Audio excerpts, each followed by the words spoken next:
आज हम आपके लिए एक नई कहानी लेकर आए हैं जो जगत के पालन हर भगवान श्री हरि की पत्नी माँ लक्ष्मी ने उनसे एक औरत विधवा क्यों होती है इसके बारे में पूछा था। तो चलिए कहानी शुरू करते हैं। अगर आप भी आध्यात्मिक जानकारी पाना चाहते हैं तो इस चैनल को अभी सब्सक्राइब कर लें। तो एक बार माता लक्ष्मी भगवान विष्णु से मिलने के लिए जाती है और कहने लगती है, प्रभु, जब मैं आपसे मिलने के लिए आ रही थी तो मेरी नजर मृत्यु लोक पर पड़ी। वहां मैंने देखा कि 3 स्त्रियां जो आपस में सहेली थीं, उनमें से 2 स्त्रियों विधवा होकर के दुखी जीवन जी रही थीं, जबकि एक स्त्री सुहागन होकर के अपने पति के साथ सुखी जीवन जी रही थी। प्रभु, यह बात मेरी समझ में नहीं आई, इसलिए मेरे मन में 3 प्रश्न उठने लगे। अब मैं आपसे यह चाहती हूँ कि आप मेरे तीनों प्रश्नों के उत्तर देकर के मुझे संतुष्ट करने की कृपा करें। मित्रों, इस प्रकार माता लक्ष्मी की बात को सुनकर भगवान विष्णु कहते हैं, हे लक्ष्मी, तुम मुझे अपने तीनों प्रश्नों को बताओ। मैं तुम्हें तुम्हारे प्रश्नों के उत्तर देकर के पूरी तरह संतुष्ट करने का प्रयास करूंगा। अब माता लक्ष्मी कहती है, प्रभु, मेरा पहला प्रश्न है, कौन सी स्त्री समय से पहले विधवा हो जाती है? मेरा दूसरा प्रश्न है, कौन सी स्त्री को जीवन में कभी सुख नहीं मिलता? और मेरा तीसरा प्रश्न है, कौन सी चीज ऐसी है जो एक पत्नी अपने पति को मांगने से भी नहीं देती? मित्रों, इस प्रकार माता लक्ष्मी के प्रश्नों को सुनकर के भगवान विष्णु कहने लगे, तुम जिन स्त्रियों की बात कर रही हो उनमें से 2 स्त्रियों विधवा होकर अपना दुखी जीवन जी रही है और वहीं पर एक स्त्री सुहागन होकर के अपने पति के साथ में अपना सुखी जीवन जी रही है। तुम जानना चाहती हो आखिरकार ऐसा क्यों है? तो मैं तुम्हें एक छोटी सी कहानी सुनाता हूँ। इस कहानी को बहुत ही ध्यान से सुना। आधी अधूरी कहानी सुनने वालों को आधा अधूरा ही ज्ञान प्राप्त होता है जो जीवन में कभी काम नहीं आता, क्योंकि तुम्हारे तीनों प्रश्नों के उत्तर इसी छोटी सी कहानी में समाये हुए हैं। यदि तुमने ध्यान से सुना तो तुम्हारी तीनों प्रश्नों के उत्तर तो अवश्य मिलेंगे और तुम्हें संतुष्टि प्राप्त होगी। मित्रों, माता लक्ष्मी कहती है, प्रभु, मैं आपकी बात से सहमत हूँ। आप कहानी शुरू करो। मैं कहानी को पूरी मन से सुनूंगी और जब तक आप कहानी बोलेंगे तब तक मेरा मन किसी दूसरे स्थान पर नहीं जाएगा। भगवान विष्णु कहते हैं, हे लक्ष्मी, सबसे पहले मैं तुम्हें उस स्त्री की कहानी सुनाता हूँ जो सुहागन बनकर के सुखी जीवन जी रही है। जिस सुहागन स्त्री की तुम बात कर रही हो वह स्त्री एक राजा के नौकर की पत्नी है और जिस नौकर की वह पत्नी है उस नौकर को अपनी पत्नी पर पूर्ण विश्वास और भरोसा है कि वह पतिव्रता है, जिसकी महिमा वह अपने साथियों में बार बार करता है। अब देखो, एक दिन की बात है, उस राजा के नौकर ने अपनी पत्नी की प्रशंसा इतनी की, यह बात धीरे धीरे फैलते हुए राजा के दरबार तक पहुंच गई। फिर तो राजा ने अपने नौकर को बुलाया और उस नौकर से कहा कि तुम हर किसी से कहते हो कि तुम्हारी पत्नी पतिव्रता है। क्या वास्तव में आपकी पत्नी पतिव्रता है? क्या आपको पूर्ण विश्वास है? इस प्रकार राजा की बात सुनकर के नौकर कहने लगा, महाराज, मुझे पूरा विश्वास है और पूरे से भी आगे विश्वास है कि मेरी पत्नी पूरी तरह पतिव्रता है। अब इस समय पर राजा का महामंत्री कहने लगता है, यदि मैं तेरी पत्नी का पतिव्रत धर्म खंडित कर दूं तो तुझे क्या सजा मिलनी चाहिए? फिर तो नौकर ने कहा, यदि तुम मेरी पत्नी का पतिव्रत धर्म खंडित कर देते हो तो महाराज मुझे फांसी लगा देना। अब उधर वह राजा का नौकर भी मंत्री से कहता है, यदि महाराज यह मेरी पत्नी का पत्नी व्रत धर्म खंडित नहीं कर पाए तो इनको सजा क्या मिलनी चाहिए? तो राजा ने कहा कि मंत्री को भी फांसी की सजा दी जाएगी। फिर भगवान विष्णु कहते हैं, लक्ष्मी मंत्री ने स्वीकार कर लिया और नौकर से पूछा कि क्या वस्तु लाऊं जिसे तू माने कि मैं तेरी पत्नी का धर्म खंडित करने में सफल हुआ? तो नौकर ने कहा, मंत्री, यदि तुम मेरे घर से जाकर के मेरे विवाह के समय पर मुझे एक पटका मिला था और एक कतार मिली थी, वह मेरी पत्नी ने बहुत ही संभाल कर रखी है, जो सुहाग की निशानी मानी जाती है। यदि तू पटका और कतार लाकर मुझे दिखा दे तो मैं मान जाऊंगा कि मैं मेरी पत्नी का धर्म तूने पूरी तरह नष्ट कर दिया है। अब शर्त स्वीकार हो जाने के बाद में वह मंत्री शहर में जाता है और एक दूती से जाकर मिलता है।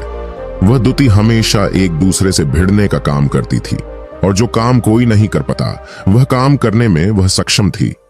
फिर इस प्रकार उस मंत्री ने उस दूती को अपने स्वार्थ के लिए बुलाया और द्वितीय से कहा कि देखो, इस नाम का एक व्यक्ति उससे मेरी शर्त लगी है। और फिर उसने उसे शर्त के बारे में उसको सारा कुछ बता दिया। फिर वह दूती से कहने लगा, तू कैसे भी करके उस स्त्री से मेरा संपर्क करवा दे तुझे जितना धन चाहिए मैं उतना धन दूंगा। इस प्रकार मंत्री की बात सुनकर के दुति कहने लगी, भाई तू उस औरत के बारे में बात मत कर, वह औरत पूरी तरह से पतिव्रता है, तेरी ओर थूकेगी भी नहीं, तेरी शक्ल भी नहीं देखेगी, और उनके परिवार के व्यक्ति खूंखार है, तेरी खाल उतार लेंगे। तो मंत्री कहने लगा, ठीक है, यदि तू मेरा उससे संपर्क नहीं करवा सकती है तो एक काम कर दे, उसके घर जाकर के पटका और कतार चुरा कर ला दे, और उसकी पत्नी के गुप्तांग के पास में यदि कोई चिन्ह हो तो वह चिन्ह भी मुझे देख करके बता दे, फिर मैं तुझे मुंह मांगा इनाम दूंगा। यह बात दुति की समझ में आ गई और उसने कहा, ठीक है, मैं तुम्हारा काम अवश्य करूंगी। नौकर शहर में रहता था। दुति नौकर के घर जाती है, उसकी पत्नी से जाकर बोलता है, बेटी मैं तेरी पति की बुआ हूं, मैं कई वर्षों के बाद आई। फिर उस स्त्री ने कहा, मैंने आपको पहले कभी देखा नहीं, इसलिए पहचान नहीं पाई। और इस प्रकार उस दुति को उस नौकर की पतिव्रता स्त्री ने बहुत बड़ा सम्मान दिया, मगर उसे क्या मालूम था कि यह उसके साथ में छल करने आई है। अब भगवान विष्णु कहते हैं, लक्ष्मी इस प्रकार वह दुति उस पतिव्रता स्त्री के साथ में 2 दिन तक रुकी। जिस समय वह स्त्री स्नान करने लगी तो दुति उठ करके उस पतिव्रता के कमर रगड़ने लगी। उस पतिव्रता स्त्री ने बहुत मना किया, फिर भी वह दुति नहीं मानी और कहने लगी, तुम मुझे तो बेटी से भी प्यारी लगती हो, तो मना मत करो। काफी दिनों के बाद में मेरी तुम्हारी मुलाकात पहली बार हुई है। अब ऐसा कहकर के वह दुति मुख पर हाथ फिराने लगी। फिर आंखों को धोने के बहाने से उस दुति ने उसे पतिव्रता स्त्री की आंखों पर पानी मार दिया और उससे स्त्री की आंखें बंद हो गईं।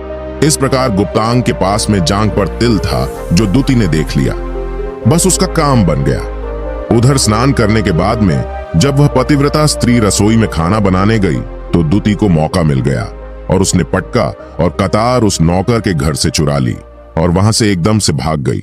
और जाकर के दुति ने वह पटका और कतार मंत्री को दे दिए और उस पतिव्रता स्त्री के जांघ पर तिल की निशानी भी बता दी।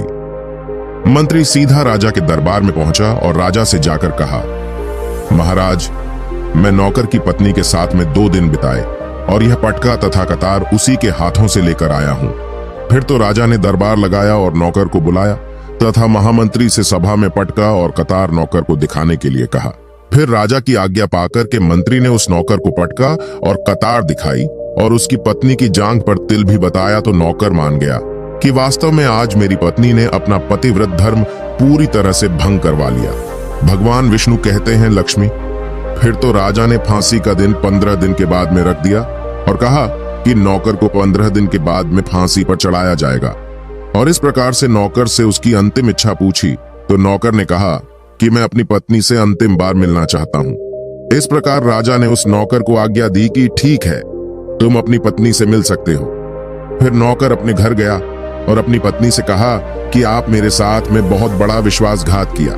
मैंने आपके विश्वास पर मंत्री से ऐसी शर्त लगाई थी कि राजा के दरबार में राजा के सामने मैंने कहा था कि मेरी पत्नी का पतिव्रत धर्म कोई नष्ट कर दे तो मुझे फांसी लगा देना।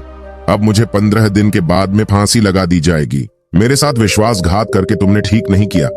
उसे पतिव्रता स्त्री ने अपने पति को सारी बात बताई, मगर उस विश्वास नहीं हुआ और फिर नौकर राजा के दरबार में पहुंचा तो राजा फिर उसे कैद में डलवा दिया गया।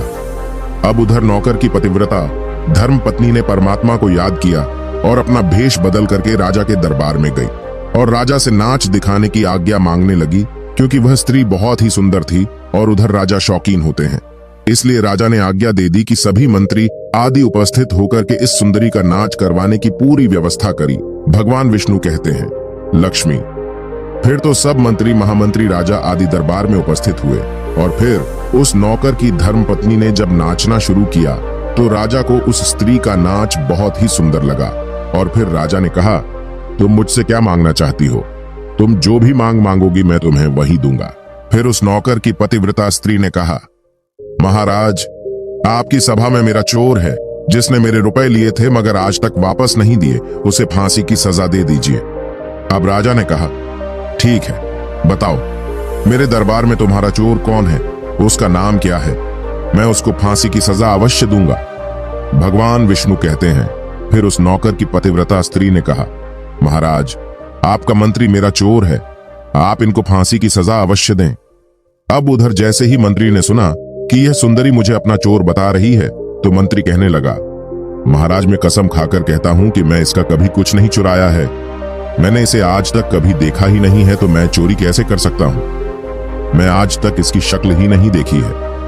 अब भगवान विष्णु कहते हैं, लक्ष्मी जैसे ही मंत्री ने कहा कि मैं सुंदरी की आज तक शक्ल ही नहीं देखी है, तो वह सुंदरी कहने लगी, महाराज, यह मंत्री मुझे जानता नहीं है, तो आप इससे यह पूछो, यह पटका और कतार कहां से लाया था?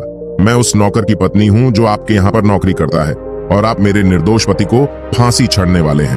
अब मैं आपको पूरी दस्त सुनती हूँ। यह जो आपका मंत्री है, इसने मेरे पास में अपनी एक दूती को भेज करके मेरी जांघ के दिल का पता लगाया, और उसी ने यह पटका और कतार चुरा करके इसको ला करके दी और आपके मंत्री के द्वारा भेजी गई। दूती जब मेरे घर पर आई थी तो उसने मुझसे कहा था कि वह मेरे पति की बुआ है और वह पहली बार आई है, इसीलिए मैं उसको पहचान नहीं सकी। और महाराज, जिस प्रकार मैंने उस स्त्री को अपने यहाँ पर बहुत बड़ा सम्मान दिया और अपने घर पर उसके ठहरने की व्यवस्था की, और इस प्रकार उस नौकर की पतिव्रता स्त्री की बात को सुन करके राजा ने दूती को बुलाया। फिर उस दूती ने राजा को सारी सच्चाई बता दी, जिससे राजा ने उस नौकर को रिहा कर दिया और मंत्री को फांसी पर चढ़ा दिया। भगवान विष्णु कहते हैं, लक्ष्मी, इस प्रकार उस नौकर की पतिव्रता स्त्री ने अंत में राजा से कहा, महाराज, मैं अपने पति से बहुत प्यार करती हूँ। मैं एक चरित्रवान स्त्री हूँ। कभी भी मैं अपने पति का नाम तक अपने मुंह से नहीं लेती। भगवान विष्णु कहते हैं, लक्ष्मी, मेरी कहानी पूरी होती है। अब तुम अपने तीनों प्रश्नों के उत्तर सुनो। तुम्हारा पहला प्रश्न था, कौन सी स्त्री समय से पहले विधवा हो जाती है? तो जो स्त्रियां अपने पति का नाम लेती हैं, वह समय से पहले विधवा हो जाती है, क्योंकि पति का नाम लेने से पति की उम्र कम हो जाती है और समय से पहले ही उनके पति की मृत्यु हो जाती है। ऐसी स्त्रियां जो पति का नाम लेती हैं, समय से पहले ही विधवा होकर के एक दुखी जीवन जीती है। बस यही राज की बात है कि तुम जिन 3 सहेलियों की बातें कर रही थी, उनमें से 2 विधवा थी और एक यह नौकर की पत्नी थी जो पतिव्रता स्त्री थी। यह पतिव्रता स्त्री कभी भी अपने पति का नाम मुंह से नहीं लेती थी, और उधर वह 2 स्त्रियों जो विधवा होकर जीवन दुखी होकर जी रही है, वह हमेशा अपने पति का नाम लेकर ही बुलाती थी, जिसकी वजह से उनके पति की उम्र कम हुई और फिर वह दोनों स्त्रियां समय से पहले ही विधवा हो गई और आज वह दुखी जीवन जी रही है। इसलिए कभी भी स्त्रियों को अपने पति का नाम अपने मुंह से नहीं लेना चाहिए। अब तुम्हारा दूसरा प्रश्न था, कौन सी स्त्री को जीवन में कभी सुख नहीं मिलता है? तो समझ लो, जो स्त्रियां अपने पति के बिना अनुमति के किसी तीर्थ स्थान या उत्सव में जाती हैं, उनके जीवन में कभी सुख नहीं आता। ऐसी स्त्रियां जीवन पर दुखी रहती हैं और उन्हें पति का कभी प्रेम नहीं मिलता। भगवान विष्णु कहते हैं, लक्ष्मी, तुम्हारा तीसरा प्रश्न था कि ऐसी कौन सी चीज है जो एक पत्नी अपने पति को मांगने से भी नहीं देती? तो समझ लो, वह चीज गाली है। एक चरित्रवान स्त्री कभी अपने पति को गाली नहीं दे सकती, और जो स्त्री गाली देती है वह स्त्री कभी चरित्रवान नहीं होती, और ऐसी स्त्री जीवन भर रोती है, उसके जीवन में कभी सुखी नहीं आती और समय से पहले ही ऐसी स्त्री विधवा हो जाती है।